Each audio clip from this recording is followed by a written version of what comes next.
ജലാലയ ചുണ്ടക്കുന്ന് കൈരളി മാവിലമ്പാറയുമായി മാറ്റിവെക്കുന്നു. വിജയിച്ചാൽ നിലനിൽക്കാൻ, പരാജയപ്പെട്ടാൽ 10ാം സ്ഥാനം വാങ്ങി കളിക്കളത്തിനോട് വിട പറയേണ്ടി വരുമെന്ന് ഉറപ്പുള്ള 14 കായിക താരങ്ങളാണ്. ഷൈജു ചുണ്ടക്കുന്നിന്റെ ഉപദേശ നിർദ്ദേശങ്ങൾക്കനുസരിച്ചുകൊണ്ട് മഞ്ഞ പടയാളികളാണ് ജലാലയ ചുണ്ടക്കുന്ന്. കമന്ററി ബോക്സിന്റെ വലതുവശത്തെങ്കിൽ ഇടതുവശത്തെ കൈരളി മാവിലമ്പാറ.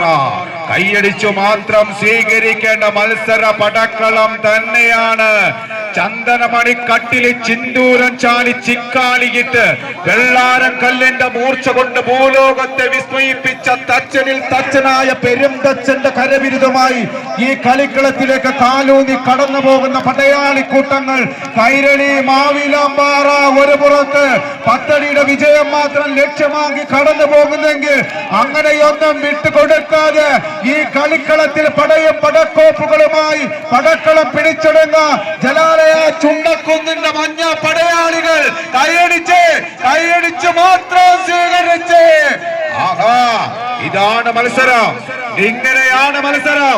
14 കായിക താരങ്ങളുടെ പടപ്പുറപ്പാടിനാക്കം കൂട്ടി പുലുക്കരയുടെ മുമ്പിൽ ഈ കളിക്കളത്തിൽ എന്നിന്റെ കളിക്കളം പിടിച്ചെടുത്ത 14 കായിക താരങ്ങളാണ് കണ്ണൂരിന്റെ പടക്കുതിരകളായി കൈയടിച്ച് മാത്രം സ്വീകരിച്ച്.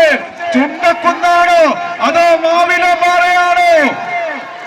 ഒരട്ടിമറി വിജയത്തിനായി തിരിച്ചു വരുന്നു ജലാലയ ചുണ്ടക്കുന്ന്. ആഹാ, ആവേശ പോരാട്ടം ആകാശത്തോളം എത്തിച്ചു കളിക്കളത്തെ വിജയം കൈപ്പിടിയിലൊതുക്കി ജലാലയ ചുണ്ടക്കുന്ന്. ഇതൊരു മത്സരം തന്നെയായിരുന്നു, ആവേശ പോരാട്ടം തന്നെ.